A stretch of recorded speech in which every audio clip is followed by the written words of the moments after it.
भारत को फंसाने के लिए ड्रैगन ने रची है गहरी साजिश।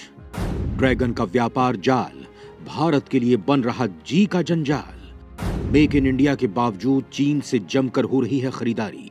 चीन से भारी मात्रा में आयात भारतीय अर्थव्यवस्था को लगा रहा है तगड़ा चूना। भारतीय बाजार में चीन के बढ़ते कदम से मोदी सरकार की भी बढ़ी टेंशन। चीन के साथ बढ़ते व्यापार घाटे की भारत कैसे करेगा भरपाई? भारत के खिलाफ चीनी चक्रव्यूह को कैसे तोड़ेंगे मोदी? दोस्तों, भारतीय बाजार में चीन की बढ़ती पैठ ने मोदी सरकार की भी चिंता बढ़ा दी है। Make in India, vocal for local के बावजूद भारत अभी तक चीन को रोकने के लिए कोई बड़ा कारनामा नहीं कर सका है। आज भी चीन के साथ हमारा निर्यात आयात के मामले में बहुत पीछे है। हमारा व्यापार घाटा उसके साथ दिन दुना रात चौगुना बढ़ रहा है, जिसने केंद्र सरकार के माथे पर भी बल ला दिया है, उसकी चिंता को बढ़ा दिया है। दोस्तों, भारत अगर चीन को एक सामान बेचता है तो उससे 10 सामान खरीदता है। हमारे बढ़ते व्यापार घाटे का यही एक कारण भी है। चीन पर हमारी ये निर्भरता एक बड़े खतरे को दावत भी दे रही है। हमें व्यापार में पंगु बना रही है, हमारे उद्योगों की हालत पतली कर रही है, जो हमारी बढ़ती अर्थव्यवस्था की सेहत के लिए बिल्कुल भी ठीक नहीं है। अगर हमें अपनी अर्थव्यवस्था को मजबूत करना है तो हमें चीन पर निर्भरता कम करनी होगी, जिसके लिए मोदी सरकार ने कदम भी उठाए हैं। लेकिन ये कदम एकाएक कारगर नहीं होंगे। इनका असर आने में अभी टाइम लगेगा, क्योंकि पूर्ववर्ती सरकारों ने जो खाई खोदी है उसे भरना इतना आसान भी नहीं है। लिहाजा अब हमारे कंधों पर भी इसकी जिम्मेदारी है। ये जरूरी है कि हम चाइना से बने सामानों की खरीद ना करें, उन उद्योगों को प्रश्रय दें जो चीन से आयात होने वाले सामानों को बनाने में जुटे हैं। इससे धीरे धीरे ही सही चीन पर हमारी निर्भरता कम होगी। दोस्तों, चीन की यह बड़ी साजिश भी है, क्योंकि वो भारत को हर मोर्चे पर घेरना चाहता है। जमीन पर जहां वो भारतीय सीमा पर अतिक्रमण करने की कोशिश कर रहा है, वहीं समुद्र में अपनी हेकड़ी दिखा रहा है। लेकिन वो जानता है कि उसके इन हथकंडों से भारत पर कोई असर नहीं पड़ने वाला है, क्योंकि मोदी सरकार ने भारत के सुरक्षा तंत्र को बेहद मजबूत कर दिया है और आज भारत उन हथियारों को खुद बना रहा है जिसका वो कभी आयात किया करता था। दोस्तों, हथियारों के मामले में भी कमोवेश एक समय यही आलम था। हमारे ज्यादातर हथियार दूसरे देशों से आयात होते थे, लेकिन मोदी सरकार ने इस हालात को बदला और आज भारत मेक इन इंडिया के तहत हिंदुस्तान में ही बड़े बड़े हथियारों का निर्माण कर रहा है। दोस्तों, चीन जानता है कि अगर उसे अपने मंसूबों में कामयाब होना है तो उसे भारतीय बाजार पर कब्जा करना होगा। लिहाजा उसने भारतीय अर्थव्यवस्था पर चोट करने की ठानी है और अपने इस मंसूबे में वो कामयाब होता भी दिख रहा है। दोस्तों, चीन के नापाक मंसूबे को जानते हुए भी भारत सरकार उसके तेजी से बढ़ते कदमों को रोक नहीं पा रही है। हालांकि इसे रोकने के लिए कुछ खास कदम उठाए गए हैं, लेकिन वो ऊंट के मुंह में जीरा ही साबित हो रहे हैं। दोस्तों, जिस गति से चीन भारत के बाजार पर कब्जा करता जा रहा है, उससे आने वाले वक्त में भारत में हर तरफ चीन का ही बोलबाला होगा। उसके घटिया प्रोडक्ट्स खरीदने के लिए हम बाध्य होंगे, क्योंकि हमारे पास और कोई विकल्प नहीं बचेगा। इसके लिए कहीं ना कहीं हम भी जिम्मेदार होंगे, लेकिन तब भी हम दोष सरकार को ही देंगे। लिहाजा जरूरत है कि हम सरकार के साथ मिलकर चीन की इस साजिश को नाकाम करें, जिससे चीन को गहरा झटका लग सके। दोस्तों, अगर चीन की कमर तोड़नी है, उसे सबक सिखाना है, तो हमें भी उसकी अर्थव्यवस्था पर चोट करनी होगी। उसे ये बताना होगा कि भारत उसके ऊपर आश्रित नहीं है, आज वो अपने पैरों पर खड़ा है। दोस्तों, अगर चीन पर हमारी निर्भरता कम नहीं हुई तो जंग के दौरान हमें काफी मुश्किलों का सामना करना पड़ सकता है। जंग के दौरान चीन इन सामानों का निर्यात रोककर हमारे उद्योगों और अर्थव्यवस्था पर असर डाल सकता है, जिससे आने वाले वक्त में भारत की हालत पतली हो सकती है। दोस्तों, रूस और यूक्रेन की जंग हमारे सामने इसका बड़ा उदाहरण है। दोस्तों, चीन ऐसा ही कुछ भारत के साथ करना चाहता है। वो जानता है कि भारत से वो युद्ध बल में जीत नहीं सकता है, लिहाजा वो हमारे अर्थ बल को कमजोर करने में जुटा है। मतलब कुल मिलाकर कहा जाए तो चीन ने भारत को घेरने के लिए तगड़ा चक्रव्यूह तैयार किया है, जिसे तोड़ने के लिए भारत को कई मोर्चों पर काम करना पड़ेगा। दोस्तों, आज के इस वीडियो में हम भारतीय बाजार में चीन के इसी बढ़ती दखल पर चर्चा करेंगे। तो चलिए शुरू करते हैं। भारतीय बाजार को अजगर की तरह निगल रहा चीन। कभी जिस चीन की नहीं थी कोई बिसात, कैसे बन गया दुनिया की सबसे बड़ी अर्थव्यवस्था। दोस्तों, भारत का दुश्मन चीन आज दुनिया में अपनी बढ़ती ताकत के साथ ही अपनी तेजी से बढ़ती हुई अर्थव्यवस्था के लिए जाना जाता है। आज उसकी अर्थव्यवस्था दुनिया की सबसे बड़ी अर्थव्यवस्थाओं में से एक है। आज दुनिया के हर बाजार पर चीन का कब्जा है, उसके निर्मित सामानों की धूम है। इसका एक बहुत बड़ा कारण है उनका सस्ता होना।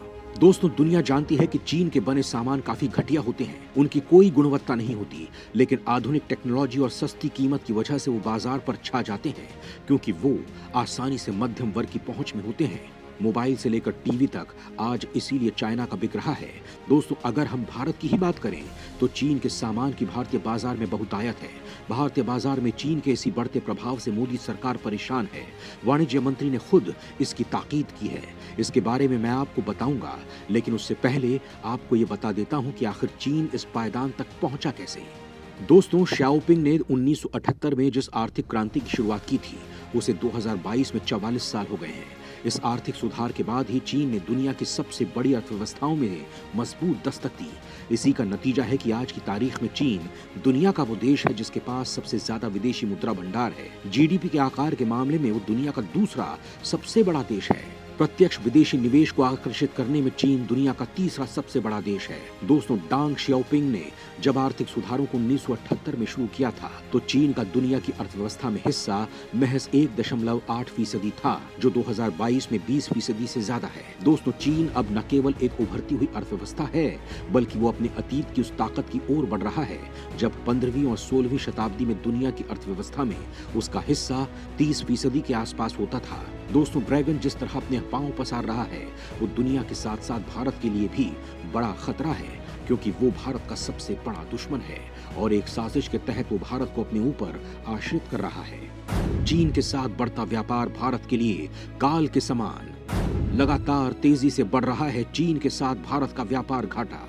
दोस्तों, वाणिज्य और उद्योग मंत्री पीयूष गोयल ने राज्यसभा में इस बात पर चिंता जताई है कि भारत जिस तरह कई चीजों के लिए चीन पर निर्भर होता जा रहा है, वो उसके लिए बहुत खतरनाक है। गोयल ने यूपीए सरकार का नाम तो नहीं लिया, लेकिन उन्होंने आंकड़े का हवाला देते हुए कहा कि 2003-2004 में चीन से भारत का आयात 4.34 अरब डॉलर का था, लेकिन 2013-14 आते आते ये बढ़कर 51.03 अरब डॉलर का हो गया। गोयल ने कहा कि भारत पहले एपीआई यानी दवा बनाने में इस्तेमाल होने वाला कच्चा माल पूरी दुनिया को निर्यात करता था, लेकिन पिछले 10-20 सालों में भारत इस कारोबार में पिछड़ता चला गया और अब यहाँ का दवा उद्योग चीनी एपीआई इंडस्ट्री पर निर्भर हो गया है।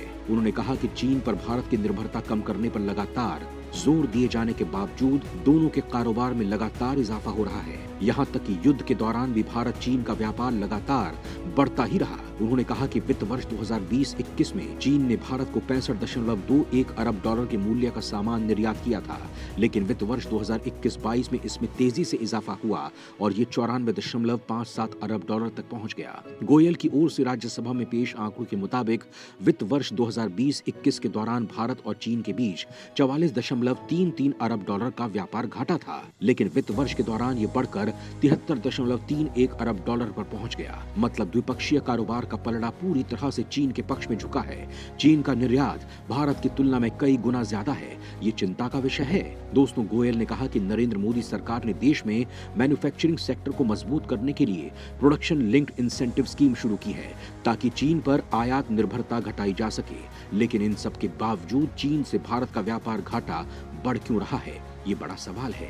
दोस्तों, विशेषज्ञों का कहना है कि भारत के लिए फिलहाल चीन पर निर्भरता खत्म करना काफी मुश्किल है। आपसी कारोबार में चीन भारत पर इतना हावी है कि इससे आने वाले कुछ सालों में राहत मिलती नहीं दिखती। लेकिन इसका एक तरीका है और वो ये कि भारत अपने मैन्युफैक्चरिंग सेक्टर को मजबूत करे। विशेषज्ञों के मुताबिक भारत ने इसकी शुरुआत की है, लेकिन इसे लंबे समय तक इसमें जोर लगाना होगा। जानकारों की माने तो हमारे पास क्षमताएं हैं, लेकिन इसे बढ़ाने की जरूरत है। मसलन हमें इलेक्ट्रॉनिक्स और केमिकल मैन्युफैक्चरिंग में अपनी क्षमताओं को बढ़ाना होगा। इसमें 3 काम होंगे। एक तो इससे हमारी मैन्युफैक्चरिंग क्षमता बढ़ेगी, रोजगार बढ़ेगा और देश के निर्यात बाजार का भी विस्तार होगा। दोस्तों, लेकिन यहाँ एक और सवाल उठता है कि क्या केवल मैन्युफैक्चरिंग बढ़ाना ही इसका हल है? पर जानकारों का कहना है कि देश में फिलहाल मैन्युफैक्चरिंग को रोजगार बढ़ाने के नजरिए से देखा जा रहा है, लेकिन हमें निर्यात बाजार पर भी ध्यान देना होगा। हम उन बाजारों में प्रवेश करें जहाँ अच्छी संभावनाएं दिख रही हों। अगर रोजगार की गुणवत्ता बढ़ाएंगे तो निर्यात के नए बाजारों में हमारी प्रतिस्पर्धा प्रतिस्पर्धा क्षमताएं मजबूत होंगी। कई विशेषज्ञों का मानना है कि भारत अगर चीन पर अपनी आयात निर्भरता कम करना चाहता है तो उसे छोटी और लंबी अवधि दोनों तरह की रणनीति बनानी होगी। दोस्तों, यहाँ एक सवाल और उठता है कि आखिर कहां भारत चीन से मात खा जा रहा है। तो दोस्तों, आपको बता दूं कि चीन में उच्च और तकनीकी शिक्षा में काफी निवेश किया जा रहा है। इससे मैन्युफैक्चरिंग सेक्टर की क्षमताएं बढ़ती जा रही हैं। भारत को भी ये करना होगा। आज हालात ये हैं कि चीनी विश्वविद्यालयों के पास नए पेटेंट की भरमार है। इस मामले में वो अमेरिका को भी टक्कर दे रहा है। चीनी मैन्युफैक्चरिंग कंपनी को पता है कि कौन सी चीज बनानी है और किस तरह से बनानी है। साथ ही उन्हें ये भी मालूम है कि इसका बाजार कहाँ हो सकता है। इन सभी क्षेत्रों में चीनी मैन्युफैक्चरिंग कंपनियां काफी आक्रामक होकर काम करती हैं, जिसके कारण बाजार पर उनका कब्जा है। लेकिन भारत के साथ ऐसा बिल्कुल नहीं है, लिहाजा इसमें सुधार की जरूरत है। दोस्तों, इसके साथ ही केंद्र सरकार को निजी कंपनियों को न सिर्फ घर में बल्कि बाहर भी प्रोत्साहित करना होगा। तभी भारतीय कंपनियां मजबूत होंगी और भारतीय निर्यात का दायरा बढ़ेगा। इन्हीं रणनीतियों के सहारे हम चीन पर अपनी निर्भरता घटा सकेंगे। दोस्तों, आपको क्या लगता है कि चीन के बाजार को भारत से खत्म करने के लिए सरकार को क्या करना चाहिए? हमें अपना जवाब कमेंट बॉक्स में जरूर बताएं। जय हिंद, जय भारत।